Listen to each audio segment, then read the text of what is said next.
that tour prompted the rest of my move out here. I was gonna say, so what do you? So you're not in the band. You're not playing triangle or cymbal in the back or something like that. No. Todd's a dope producer though. Don't let him front. Though. I know that. Nobody would ever pay money. I know about Ridiculous. No, we're letting everyone know though. Now we're telling the world. Fucking. So what do you do out here though? These days I run a craft cannabis company. Okay, tell me a little bit about that. Genetics. We have a small grow out in Holyoke, and we exist in the space of social change, music, and cannabis, creating communities for people to enjoy life. Okay. And through that, we're working with these fine young gentlemen to bring our new strain to market. So one of the things that's important to me with this company is the intention of the revenue that we generate. Okay. Because I don't have children, so my legacy is always going to be the actions that I do and the things that I do for others, right? So if I'm going to be out here making any type of revenue that's substantial, I want to make sure that there's a part of it that goes to places that does some good. Okay. So the first thing we're doing in that is every collection of strains that we put together sponsors an artist in the Massachusetts area. First one being Still Gold. And they get a grant of $40,000 a year that goes up as revenue goes up to help them move their career forward, whether they want to go back on tour or somebody gets to quit their job or they buy a bunch of new equipment or whatever it is, they put it towards the festival, whatever it is that they're doing that year to help create art and space for people who don't have space in Boston. That's all that matters to us.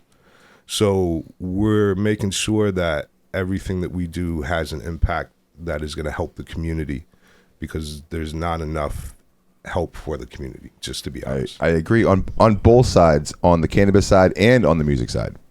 So like being able to cross over both those things together is, I mean, that's what I'm doing here as well too. It's kind of the natural move to go forward like in this, because you said hip hop is super cool and it infiltrates every single aspect of life. Absolutely. Well, there's one thing out there that's a little bit cooler than hip hop and actually goes across more genres than hip hop does, and that's cannabis. And like we're in the very forefront of like cannabis right now. Like this is the hip hop, hipper to the hippity hip hop of cannabis. For sure. You know what I mean? Like that's where we're at right now. So to be on the forefront of it and to already like be so heavily involved, like you're already setting yourself up obviously to, you know, go forward in the right aspect. And plus I had no idea about that. The grant, that's fucking dope. Yeah, that's dope. I mean, because that also, like not being stressed out about money and being able to help people and being able to just even think and like just do your work and do your art is huge. So I can imagine that stuff like that goes a long fucking way. When someone like Todd calls you up and says they want to do something like this, how does that phone call go? Because it's not every day. I mean, every rapper wants to have their own strain of weed. Let's get that out of the fucking way. It all started on the patio of the trap. Okay, we'll smoke our morning joints. They didn't realize that they have been smoking the strain that I'm developing for them for like 2 years.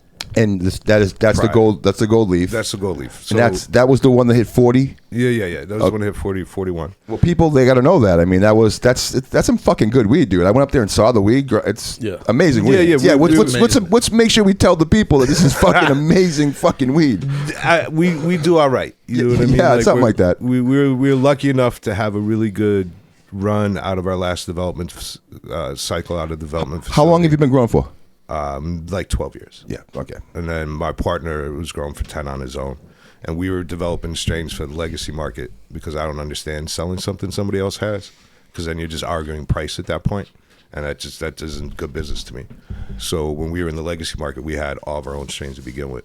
So I knew when I was transitioning to the legal market what the business model was going to be. I just didn't tell them. And I just kept bringing strains to them until they're like, oh, I like this one. And then we kept developing that over the little bit of time.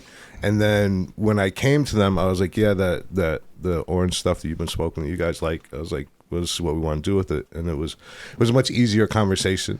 I'm sure that's because you also want someone pushing the cannabis that they actually enjoy.